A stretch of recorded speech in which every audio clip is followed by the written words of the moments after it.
Hello tout le monde, j'espère que ça va. Je vous retrouve aujourd'hui pour une nouvelle vidéo et je m'excuse si j'ai la voix un petit peu cassée. Après ce week-end à Vidéo City, il ne me reste pas beaucoup de voix, mais je voulais au passage remercier toutes les personnes qui sont venues me voir. J'ai passé un super bon moment avec vous et j'espère sincèrement qu'il y aura une nouvelle édition en 2018 parce que c'était vraiment trop chouette. Et comme vous pouvez le voir derrière moi, j'ai créé un petit tote bag pour la Vidéo City et vous avez été super nombreux à l'apprécier, ça m'a fait super plaisir. Et comme je vous l'avais promis, je vais le mettre très prochainement sur ma boutique, donc je vous tiendrai informé. Et donc aujourd'hui je vais vous montrer un vernis que j'ai retrouvé en triant tous les vernis que je vous avais montré dans ma vidéo où je compte tous mes vernis, donc je vous mettrai la vidéo juste là si vous ne l'avez pas encore vue. Et il s'agit d'un top coat phosphorescent donc qui se voit dans le noir. Donc voilà, je vous en dis pas plus, j'espère que ce petit test vous plaira et c'est parti.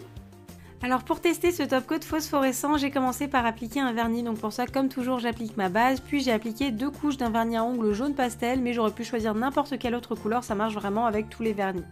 Ensuite j'ai allumé ma lampe halogène parce que c'est la lampe la plus puissante que j'ai à la maison et j'ai approché le flacon de top coat pendant quelques secondes de façon à vraiment activer les particules phosphorescentes. Et comme vous pouvez le voir, quand j'éteins complètement la lumière, le flacon brille dans le noir, c'est assez impressionnant. Alors ça dure pas très longtemps, une bonne vingtaine de secondes je dirais, mais c'est vraiment très puissant pendant les 5-10 premières secondes. Donc au dos du flacon il préconise d'appliquer le top coat en 2 couches, donc j'ai appliqué une première couche sur tous mes ongles, j'ai attendu que ça sèche et j'en ai appliqué une seconde couche, mais j'étais pas totalement satisfaite du résultat, donc j'ai préféré en rajouter il me semble 4 couches de façon à avoir un maximum de particules phosphorescentes sur l'ongle. Et ensuite comme tout à l'heure j'ai approché mes ongles quelques secondes d'une source lumineuse, donc de ma lampe halogène, et comme vous pouvez le voir mes ongles brillent vraiment dans le noir total et ça va vraiment au-delà du côté juste fluorescent, par exemple un stabilo qui va bien se voir avec de la lumière bleue. Là si vous vous mettez dans l'obscurité la plus totale, ça va se voir pendant quelques secondes. Donc après en soi, voir ses ongles dans le noir ça n'a pas une grande utilité, mais voilà, je trouvais ça quand même assez rigolo qu'ils aient fait ce vernis.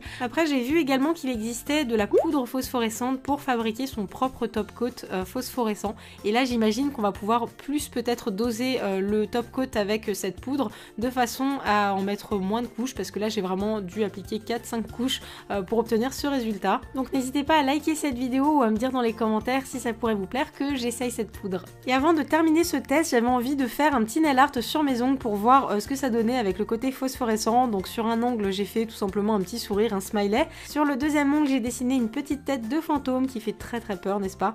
Et sur le dernier j'ai voulu essayer de faire une petite toile d'araignée avec une araignée. Comme vous pouvez le voir, le résultat est vraiment très chouette. Le noir du motif se confond vraiment avec l'obscurité et je pense qu'il y a de quoi faire des trucs très chouettes pour Halloween. Et voilà pour cette vidéo, comme je vous le disais juste avant, je pense qu'on peut faire des choses très chouettes pour Halloween. Bon, on a le temps d'ici là, mais voilà, je pense que ça peut être vraiment l'occasion d'utiliser ce genre de vernis. Et comme je vous le disais, il existe aussi des poudres phosphorescentes, donc j'essaierai de vous faire un test très prochainement. En tous les cas, j'espère que cette petite vidéo vous plaira. Comme toujours, n'hésitez pas à vous abonner à ma chaîne si ce n'est pas encore fait pour ne rater aucune vidéo. Vous pouvez aussi activer la petite cloche si jamais vous voulez être vraiment sûr de ne rater aucune vidéo. Et je vous remets, comme toujours, tous mes réseaux sociaux sur lesquels vous pouvez me retrouver. Donc voilà, plein de bisous. Prenez soin de vous et à très vite.